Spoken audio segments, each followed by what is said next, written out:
Assalamualaikum warahmatullahi wabarakatuh. Kami dari kelompok 2 yang beranggotakan Anin Saraswati Azhari, Indah Ramasari, Maya Sofiani Hasibuan, Osi Natasha Pasaribu, Siti Nur Aisyah, Zahra Fatinisa Putri, ingin mempresentasikan hasil diskusi kelompok kami mengenai prinsip fleksibilitas pembelajaran. Sebagai berikut. Nah, prinsip fleksibilitas dalam pengembangan kurikulum merupakan salah satu dari 5 prinsip umum dalam pengembangan kurikulum. Menurut Heri Hermawan, dalam prinsip fleksibilitas berarti suatu kurikulum yang harus lentur atau tidak kaku, terutama dalam hal pelaksanaannya. Pada dasarnya, kurikulum dirancang untuk mencapai tujuan sesuai dengan jenis dan jenjang pendidikan tertentu. Meskipun demikian, dalam proses pengembangan kurikulum harus berjalan fleksibel. Di dalam kurikulum harus terdapat suatu sistem tertentu yang dapat memberikan alternatif dalam mencapai tujuannya. Pengembangan kurikulum harus menggunakan berbagai metode atau cara-cara tertentu yang sesuai dengan situasi dan kondisi di mana kurikulum itu diterapkan. Selanjutnya akan disampaikan oleh teman saya, Indah Rahmasari. Selanjutnya yaitu dalam pengembangan kurikulum, prinsip fleksibilitas mengusahakan agar yang dihasilkan memiliki sifat luas, lentur, dan fleksibel dalam pelaksanaannya, memungkinkan terjadinya penyesuaian-penyesuaian berdasarkan situasi, kondisi, tempat, dan waktu yang selalu berkembang, serta kemampuan dan latar belakang peserta didik. Prinsip fleksibilitas memiliki berbagai sisi diantaranya. 1. Fleksibilitas dalam memilih program pendidikan. Fleksibilitas ini maksudnya adalah bentuk pengadaan program-program pilihan yang dapat berbentuk jurusan, program spesialisasi, ataupun program-program pendidikan keterampilan yang dapat dipilih anak didik atas dasar kemampuan dan minatnya.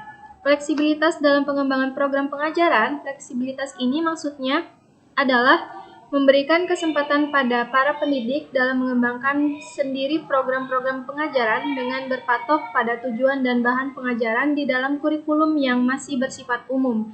Yang ketiga itu ada fleksibel bagi guru, yang artinya kurikulum harus memberikan ruang gerak bagi guru untuk mengembangkan program pengajarannya sesuai dengan kondisi yang ada.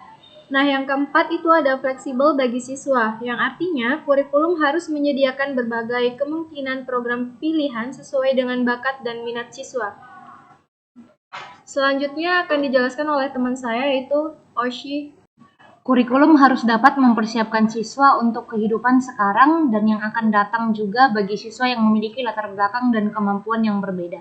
Hal ini berarti bahwa kurikulum harus berisi hal-hal yang solid, tetapi dalam pelaksanaannya memungkinkan terjadinya penyesuaian-penyesuaian untuk mencapai tujuan yang hendak dicapai. Oleh karena itu, kurikulum harus bersifat lentur atau fleksibel, artinya kurikulum itu harus bisa dilaksanakan sesuai dengan kondisi yang ada, karena kurikulum yang kaku akan sulit diterapkan.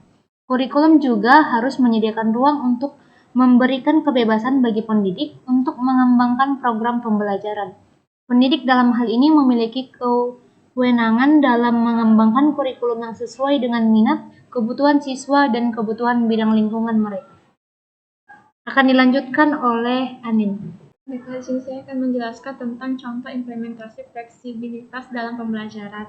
Yang pertama, ketika kurikulum dirancang, pembelajaran akan dilaksanakan dengan menggunakan adaptasi teknologi seperti LCD. Namun, dalam pelaksanaannya, saat pembelajaran berlangsung, terjadi kendala seperti tidak ada LCD, seperti mati lampu. Jadi, guru harus fleksibel untuk menyesuaikan diri dengan cepat akan kondisi tersebut.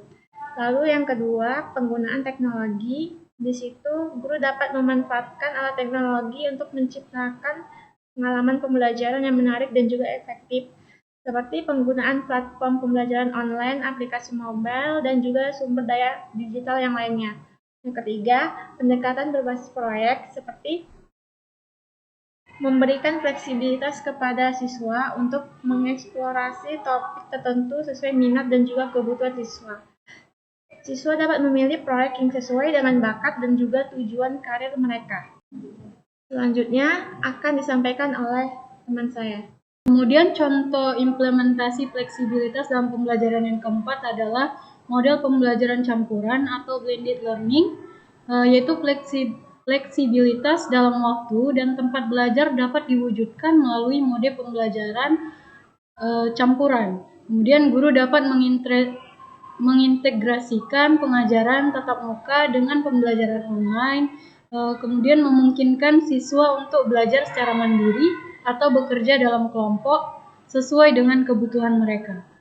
Dan yang kelima adalah kurikulum diferensiasi, yaitu mengadopsi pendekatan diferensiasi, memungkinkan fleksibilitas dalam memberikan materi pembelajaran, tugas, dan penilaian berdasarkan kebutuhan individual siswa.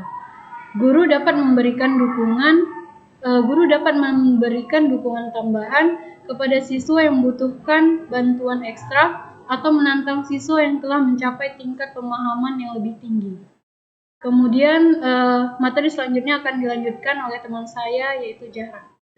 Baik, selanjutnya saya akan melanjutkan untuk rumusan prinsip fleksibilitas kurikulum di SMA Negeri 10 Medan, di mana di SMA Negeri 10 Medan saat ini menggunakan atau menerapkan dua kurikulum, yaitu kurikulum Merdeka untuk kelas 10 dan kurikulum 2013 untuk kelas 11 dan juga 12. Nah, di kelas 10, penerapan kurikulum Merdeka seperti kegiatan P5 secara rutin dilaksanakan setiap hari Kamis, Jumat, dan Sabtu, di mana kegiatan P5 biasanya mengambil sebuah topik baik dari segi kuliner, seni musik, ataupun seni tari, dan lain sebagainya. Nah, kaitan ini jika dikaitkan dengan fleksibilitas kurikulum dengan kegiatan P5 adalah prinsip fleksibilitas menyebutkan bahwa kurikulum harus dapat menyesuaikan dengan lingkungannya baik dari segi kemampuan, latar belakang, dan lain sebagainya. Di mana tema P5 yang diangkat disesuaikan dengan latar belakang etnis siswa di SMA Negeri 10 Medan serta memperhatikan latar belakang gaya belajar siswa yang dikelompokkan menjadi 3, yaitu auditori, visual, dan juga kinestetik. Baik, terima kasih. Itulah hasil dari kelompok kami, yaitu kelompok 2. Wassalamualaikum warahmatullahi wabarakatuh.